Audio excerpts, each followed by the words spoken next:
성경 말씀 보겠습니다. 성경 말씀 에레미야애가 3장 19절에서 24절 말씀입니다. 구약성경 1147페이지 에레미야애가 3장 19절에서 24절 말씀입니다. 내 고초와 재난 곧 쑥과 담즙을 기억하소서. 내 마음이 그것을 기억하고 내가 낙심이 되오나 이것을 내가 내 마음에 담아두었더니 그것이 오히려 나의 소망이 되었사오문. 여호와의 인자와 긍휼이 무궁하심으로 우리가 진멸되지 아니함이니이다. 이것들이 아침마다 새로우니 주의 성실하심이 크시도소이다. 내 심령에 이르기를 여호와는 나의 기업이시니 그러므로 내가 그를 바라리라 하도다. 아멘.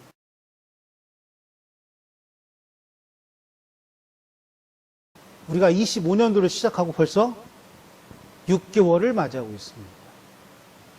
그러니까 5달을 보낸 거죠. 그러니까 제가 원고에 써놓긴 이렇게 써놨어요. 25년 새해 인사를 나눈 게 엊그제 같은데 벌써 6월달입니다 라고 써놨는데 좀 그런 것 같고요.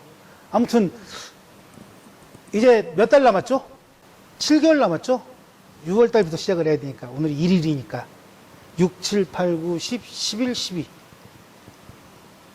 그러니까 저도 똑같이 6월달이니까 반절 지나갔다고 생각을 했는데 생각해보니까 6월 1일이더라고요.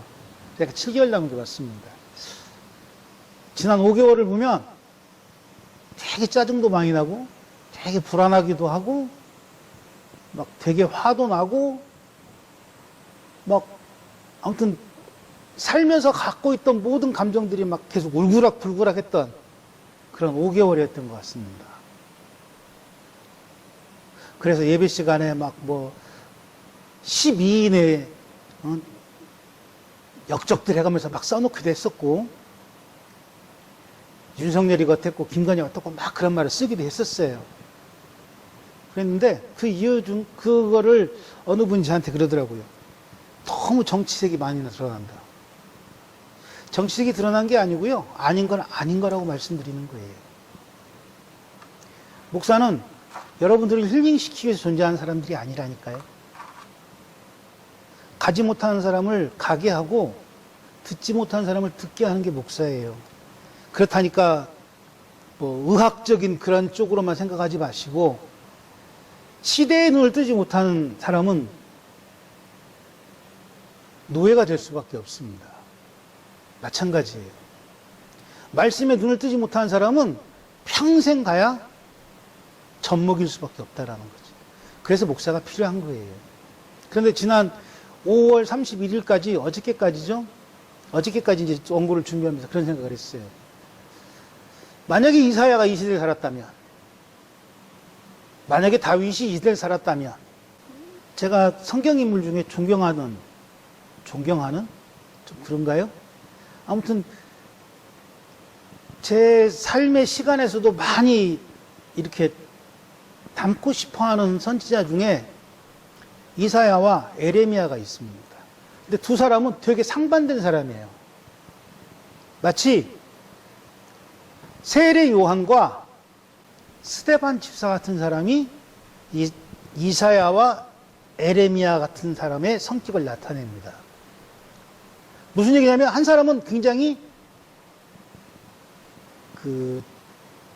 대외적인 사람이고 한 사람은 지극히 대내적인 사람이에요.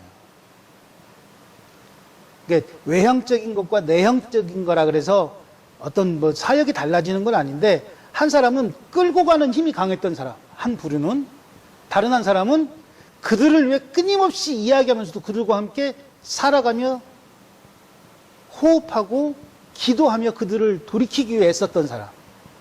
그런 사람이라고 아마 얘기할 수 있을 것 같아요. 그런데 오늘 이 에레미야 애가는 그런 얘기를 합니다. 이 에레미야 이 3장을 쭉 보시면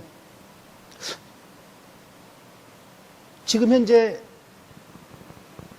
우리나라 말고요. 이 시대에 에레미야 시대에 이스라엘의 처한 상황을 하나님께 구절절히 얘기합니다. 어떻게 이야기하냐면 성경을 한번 보실게요. 1장 2절에 그렇게 얘기합니다. 밤에 슬피 오니 눈물이 뺨에 흐르고 사랑하던 자들 중에 위로하던 사람이 없고 친구도 다 배반하고 원수가 되었습니다. 라고 얘기합니다. 또 1장 16절에 그렇게 얘기합니다. 내 눈에 눈물이 물처럼 흐르고 나를 위로하여 내 생명을 회복시켜줄 자가 내게서 떠났고 내 친구도 없고 다 배반하여 원수들만 가득 찬 내 주변에 있던 그 원수들이 이겨 내 자녀들을 외롭게 합니다. 라고 얘기합니다. 또 2장 11절에는 그렇게 말해요. 아까 물같이 흐르는 내 눈의 눈물이 나를 상하게 하고 내 창자가 끊어지고 내 간이 땅에 쏟아졌고 이는 딸 내 백성이 패망하여 어린 자녀와 젖먹는 아이들이 성읍 길거리에 기절함입니다. 라고 얘기합니다. 또 3장 18절입니다. 그들이 우리의 걸음을 보니 우리가 거리마다 다 다닐 수 없고 우리의 끝이 가깝고 우리의 날들을 다하였으며 우리의 종말이 이르렀다고 얘기합니다. 이스라엘의 패망을 얘기하지만 저 패망의 얘기를 가만히 보세요. 나라를 위해 눈물을 흘렸고 나와 함께 있던 친구들은 어느 순간인가 자기의 이익과 영달을 위해 나의 원수가 되었으며 그 상황이 안타까워 울어대던 나의 눈물은 내 눈을 상하게 하고 그 눈물은 내 창자를 끊어내고 내 간이 병이 걸렸고 내 아이들은 젖먹는 아이들까지 성읍 길거리에 굶주림으로 나 앉게 되고 또 그 원수들이 나의 걸음걸음을 세어보니 그 감시의 눈길 때문에 우리는 종말에 이르렀습니다라고 에레미야는 고백합니다. 어찌 보면 그런 것 같아요. 이렇게 하고 이제 오늘 본문에 넘어가는 거예요. 오늘 본문에서 뭐라고 나오죠? 오늘 본문 말씀 다 보셨으니까 한 번 더 보겠습니다.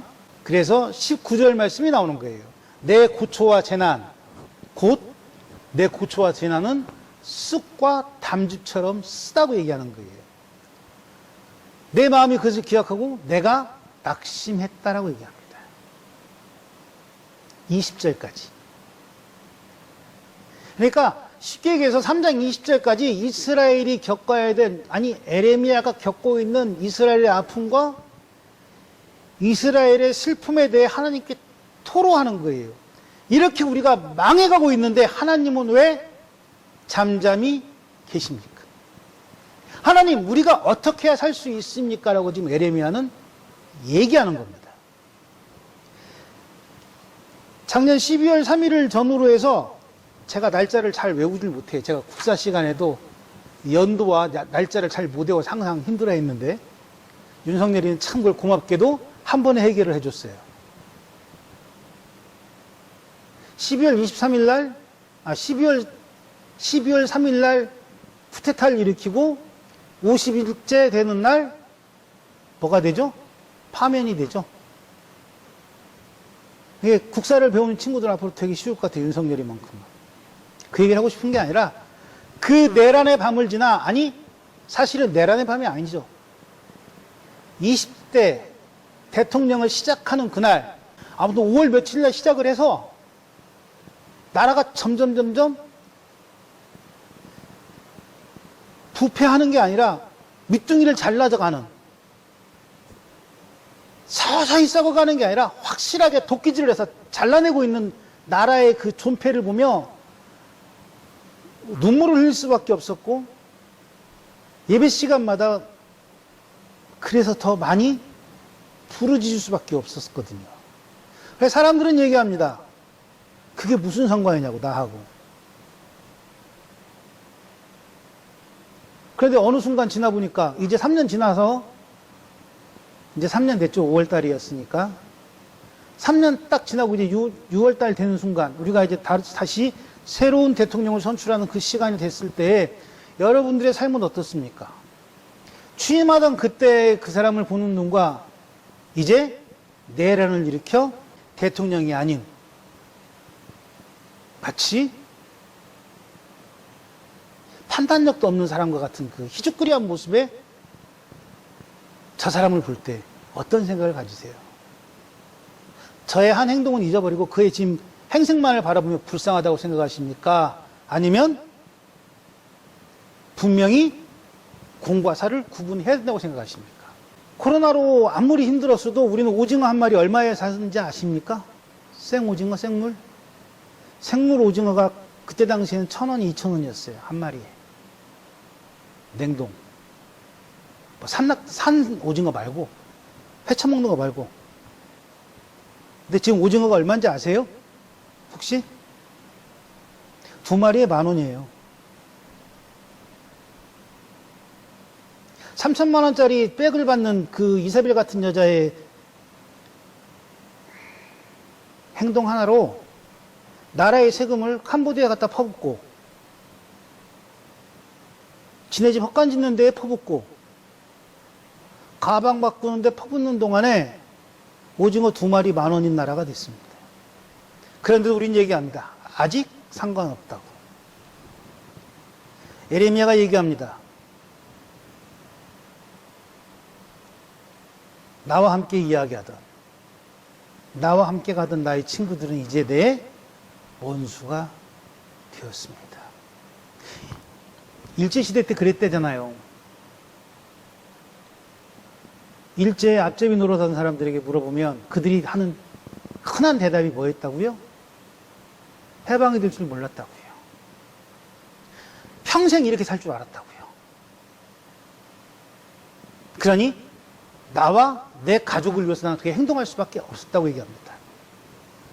어제 지하철에서 불이 났습니다. 사람들이 얘기합니다. 왜 불을 질렀냐고. 부인과 뭐 이혼 문제로 불을 질렀대요. 그래서 사람들이 비난합니다. 넌 왜 그랬냐고. 그렇게 하면 안 되지 않느냐고. 그랬더니 그 사람이 당당하게 얘기합니다. 아무도 안 죽었지 않느냐고.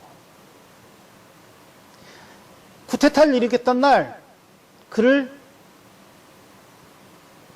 대통령이라는 짓에서 쫓아냈습니다. 그러자 그가 뭐라고 얘기했습니까? 아무도 다치지 않은 쿠데타가 무슨 쿠데타냐고 얘기합니다. 학습돼 가는 거예요. 그래서 내 친구들이 나의 원수가 될 수밖에 없는 시간으로 만들어 간다는 거죠.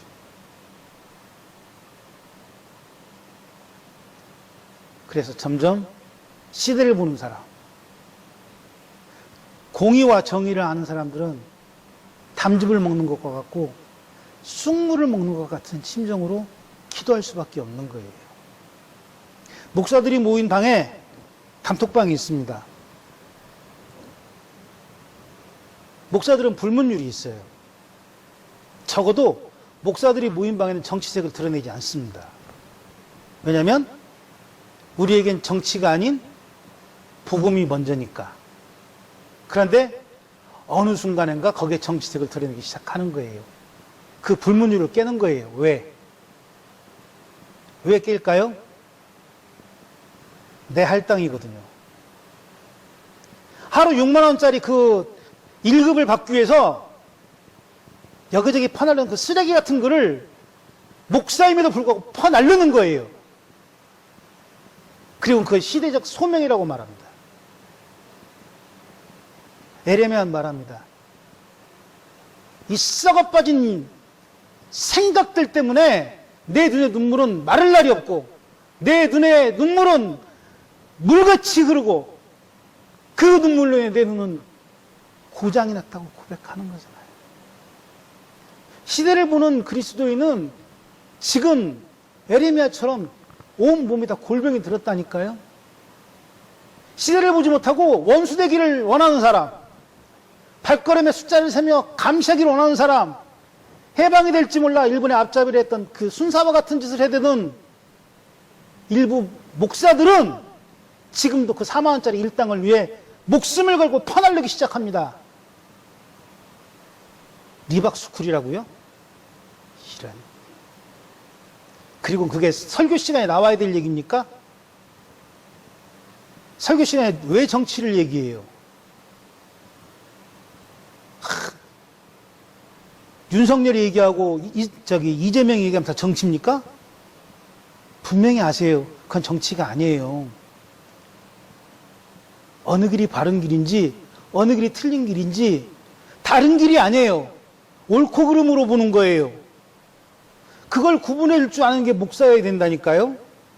니들이 판단하세요. 이거는 목사가 할 일이 아니에요. 그거는 카운셀링하는 어떤 교사들이 할 수 있는 얘기예요. 너에게 좋은 걸 찾아봐라고 얘기하는 사람. 설교는 권유가 아닙니다. 하나님의 강권에 의해 그 강권된 걸 얘기하는 게 설교예요. 그래서 오늘 예레미야는 그렇게 말합니다. 나의 눈에 눈물과 나의 간에 나의 심장에 내 온 몸이 다 낙심되었지만 이 민족을 위해 내가 무엇을 할 수 있습니까? 하나님 내가 어떻게 해야 됩니까? 라는 고백에 하나님은 예레미야 스스로 답을 찾으라고 말씀하세요. 그게 오늘 3장 본문의 말씀입니다. 다시 한번 보실게요. 본문 19절입니다. 내 고초와 재난, 사실 이거는 예레미야의 고초와 재난이 아니에요. 이스라엘 민족의 고초와 재난은 쑥물과 담즙과 같은 것 같다라는 고백하는 거예요. 그리고 우리는 그것을 기억한다고 말합니다. 그 쓴물을 기억한다고 말합니다. 그래서 쓴물을 피하게 단 걸 찾기 위해 달콤한 것을 찾아 나가겠죠. 그들이 우리의 발걸음을 제어하는 원수들이고 그들이 내 주변의 친구였던 이제 세상과 나의 유익과 나의 이익으로 하나님의 것을 바꿔치기 한 우리의 원수라고 말하는 거예요. 그것들을 바라보면 우리는 낙심할 수밖에 없지 않습니까? 라고 지금 예레미야는 20절에 말하고 있는 겁니다. 여기에서 하나님의 사람과 세상 사람의 차이가 있어요. 세상 사람은 여기서 끝납니다. 여기에서 낙심되었습니다에서 끝나요. 그러나 하나님의 붙들린 사람, 하나님의 강권에 움직이는 사람들은 21절 말씀을 읊조릴 수 있는 거예요. 보실까요? 이것을 내가 내 마음에 담아 두었더니 뭡니까?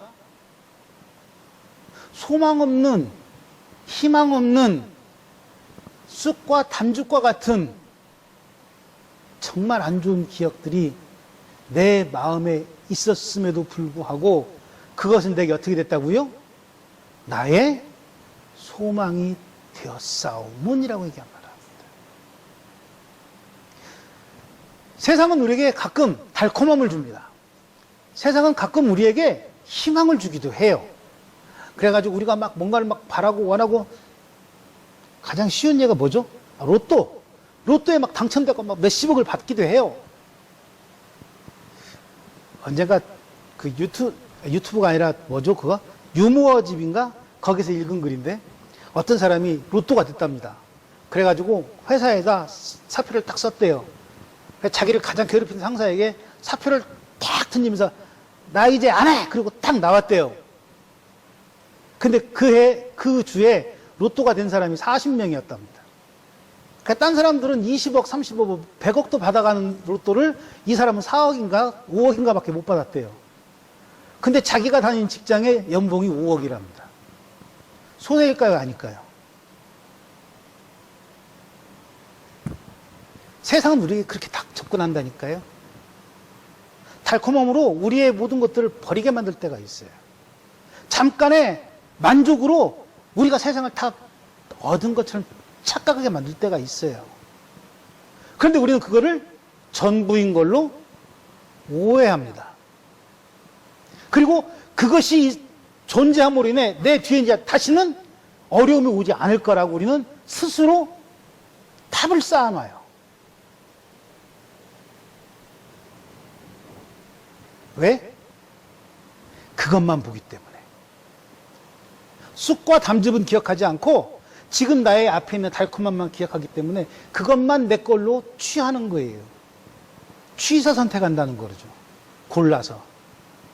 그리고는 다음에 올 어려움에 대해서는 생각하지 않습니다.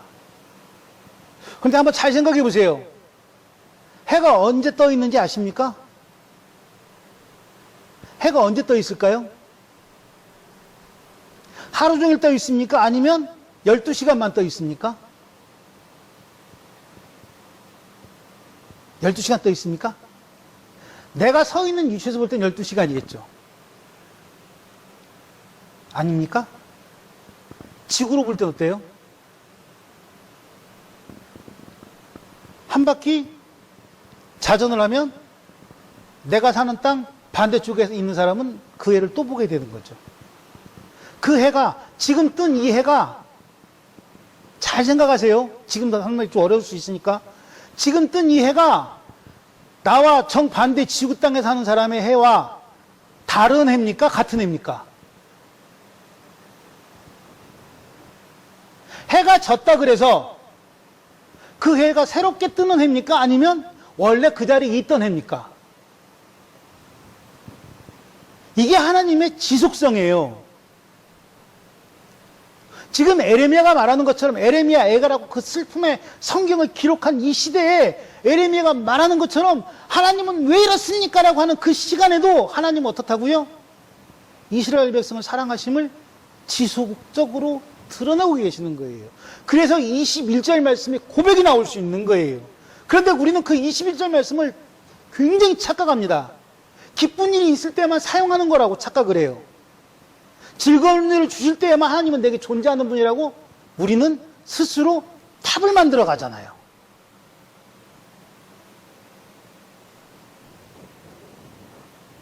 그 일제에 서슬퍼렇던 그 시대에도 많은 기독교인들이 하나님을 바라보며 주기철 목사님 같은 경우는 그 못길을 걸어가게 되고, 제암리에 있던 그 교인들은, 그 성도들은 그 불타는 교회 안에서 찬송을 부르며 죽어가기도 했어요. 왜? 지금 당장 성경책을 한번 밟고 지나가고 예수 안 믿는다는 그 말 한마디 시인만 하고 교회에다가 침만 뱉어도 살 수 있는 그 시간에 그들은 왜 그런 선택을 할 수 있었을까요? 그럼에도 불구하고 하나님이 나를 사랑하신다는, 그럼에도 불구하고 예수님이 나 때문에 피를 흘리셨다는 그 사실 하나만으로 그들은 그들의 시간에 할 수 있는 모든 것들을 증거한 거잖아요. 그래서 19절 말씀이, 21절 말씀이 그래서 중요한 거예요. 자, 그럼에도 불구하고 오히려 내게 소망이 되었음은 하나님의 인자하심과 긍휼이 영원하시고 우리가 없어지지 아니하며 아침마다 새로운 이것들이 주의 성실하심이 큰 것을 나타내지 않습니까? 그러니 내가 주를 바라리이다. 우리는 이 시대를 지금 희망이 없는 시대라고 착각하기도 합니다. 어떤 대통령 후보는 몸에 방탄조끼를 입고 나가서 유세하기도 하고, 어떤 대통령 후보는 굉장히 적어도 전 국민이 보는 앞에서 하지 않아야 될 말을 자연스럽게 혐오에 갈라치기의 수단으로 사용하는 사람이 있는가 하면, 어떤 대통령 후보는 왜 그 자리에 앉아있는지도 모르고 머릿속에 아무것도 없이 원고만 보고 줄줄줄 읽어대는 그런 대통령 후보도 있습니다. 어떤 사람들은 말합니다. 이번에 내가 원하는 사람이 뽑히지 않으면 난 이민 갈 거야. 그래요. 그럴 수 있어요. 그 이야기는 언제 들었냐면, 제가 노무현 대통령이 대통령 된 뒤에 우리나라 4대 일간지라고 말하는 한 신문에서 해일조선이란 말을 띄우며 시작됐어요. 그때부터 대한민국의 모든 매스컴, 모든 포털들에서 글들이 혼탁하게 오가기 시작했고, 온갖 쓰레기들이 난무하는 시대를 만들어갔던 걸 전 기억합니다. 지금도 그 시대에 살고 있어요. 그래서 올바른 선택을 해야 되고, 그래서 올바른 눈을 가져야 된다고 말하는 거예요. 사탄은 우리에게 다가올 때 절대로 그 우리가 알고 있는 것처럼 뿔나고 꼬랑지에 이렇게 화살내고 있고 막 시커먼 옷을 입고 막 입에서 막 불 같은 걸 막 나타내며 우리에게 다가오지 않습니다. 세상 어느보다 선하고 편하고 가장 친근한 모습을 나타내는 게 사탄이에요. 마찬가지입니다. 믿음을 소유한다는 거는요, 지킨다는 거는요, 제가 항상 그러죠. 믿음은 쉽습니다 말하지만 그 쉬운 것 중에 하나가 뭐냐면 하나님을 옳게 믿는 것이 기본 전제예요. 나의 기업이신 하나님을 그럼에도 불구하고 내가 소망할 수 있는 그 믿음을 가진 사람은 되게 쉽다니까요. 그러나 그렇지 못하고 달콤함이 믿음의 전부이고 건강함이 믿음의 전부이고 귀신 쫓는 게 믿음의 전부라고 착각하는, 건물 올리고 사람 많은 교회로 만들어가는 게 마치 예수 잘 믿는 거라고 착각하는 그 달콤함에 빠져있는 사람들은 여호와의 기업을 한 번도 본 적이, 들은 적이, 말한 적이 없는 원수의 모습과 같은 모습으로 세상을 사는 사람일 수도 있다라는 거예요. 우리가 명심할 게 하나 있습니다. 명심할 것이 뭐냐면 저는 그렇게 말씀드리고 싶어요. 희망이라는 거예요. 희망. 그런데 그 희망은 누구의 관점에서 희망이에요? 제가 아까 읽어드렸지만 오늘 본 말씀에 그 희망의 관점이 있어요. 누구의 관점에서 희망일까요? 21절 말씀입니다. 그럼에도 불구하고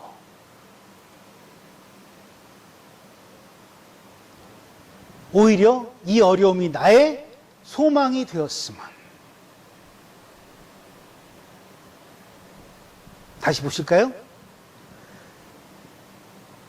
내 고초, 내 재난, 담죽과 같은 기억, 그리고 나의 어려움, 나의 이 민족의 힘듦, 갓난아이들의 길거리에 버려진 것 같은 그 기근, 그리고 막 죽어가는 나의 동포들, 노예로 끌려가는 나의 동포들, 그리고 나의 발걸음까지도 감시하는 저 원수들, 그런 것들이 모여 내 마음에 쓴 담죽과 같다 할지라도 오히려 그것이 어떻게 나의 소망이 되었습니다. 왜요? 여호와는 나의 기업이시고 내가 그를 어떻게 바라기 때문입니다. 희망은 이거예요. 제가 바라는 희망. 나라에 희망이 없습니까? 없을 수 있다니까요. 이번 대통령은 기독교인이 아니고 천주교 신자라고요? 어쩌겠어요. 기독교 신자가 제대로 못해서 후보가 안 된 걸. 이번 대통령 선거는 후보는 무슨 불교 신자라고요? 어쩌겠어요. 기독교 신자가 사람답지 못해갖고 후보가 못 된 걸. 기독교 신자라고 말하는 것들이 아니잖아요. 우리는 신탁을 하는 나라가 아니라니까요. 기독교라고 뽑아놓은 사람들이 무슨 일을 했는지 우리는 기억하잖아요. 그리고 그거를 또 어떻게든 잘 보이게 하려고 막 덧칠을 막 그림을 칠해가지고 지금 끌고 온 게 이승만이 이명박이 아니냐고요. 나라에 어떤 해악을 끼쳤는지. 4.3이 왜 일어났습니까? 한 가정이 왜 파탄이 났습니까? 기억하십시오. 하나님 믿는 사람이니까 그런 말이에요. 하나님께서 기억하실 것 같아요? 천국에 가가지고 예수님 나 예수님 잘 믿었는데 이렇게 쫓아가면 예수님이 그랬구나 퉁치자. 착각들 하지 마십시오. 당신의 묻은 그 피를 하나님은 분명히 정산하시자고 할 거예요. 당신의 그 입에 묻은 피는 하나님께서 분명히 정산하시자고 말씀하실 거예요. 그 손가락으로 죽여냈던 그 많은 사람들의 피를 하나님은 정산하실 겁니다. 그런데 제가 왜 희망을 얘기하냐고요. 제발 좀 돌아서라고요. 이제 피칠한 그 손을 주님의 피로 씻으라고요. 좀 물어뜯다 못해 이빨이 완전히 드라큘라 이빨보다 더 심한 무슨 고양이 이빨처럼 변해버린 그 입을 좀 예수의 보혈로 씻으라고요. 핑계대가면서 씻는 거 말고 진짜 돌아서 돌이켜 나의 잘못을 외칠 수 있는 성도로서. 목사도 성도라니까요. 뭐 총회장하고 노회 회장하면 뭐 그 사람은 막 거룩거룩 할 것 같습니까? 그 사람은 아침에 화장실 안 갈 것 같아요? 죄 안 질 것 같고? 그 거룩함이 네 거룩함이냐 내 거룩함이냐고 말하잖아요. 그리고 나라가 이렇게 힘들고 어려워도 그럼에도 불구하고 이 어려움 그 힘듦이 쑥과 같고 담즙과 같이 정말로 막 쓰디쓰다 할지라도 나는 여호와의 나의 기업 되심을 알기 때문에 여러분들이 오늘 서서 다시 설교할 수 있는 거예요.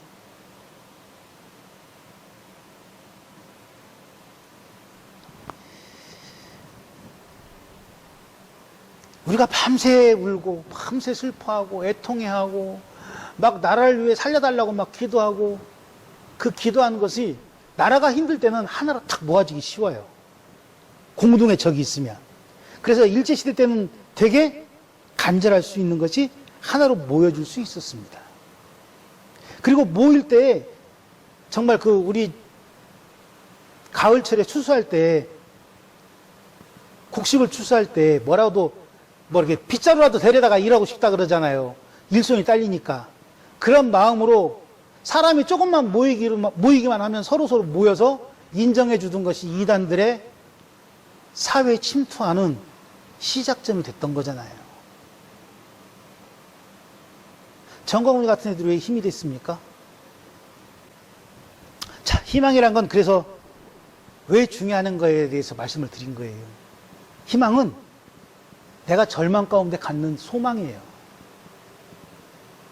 내가 대통령 되는 게 그건 꿈이고 그건 희망이 아니고 내가 중국집 가서 설렁탕을 먹는 거는 희망이 아니라니까요.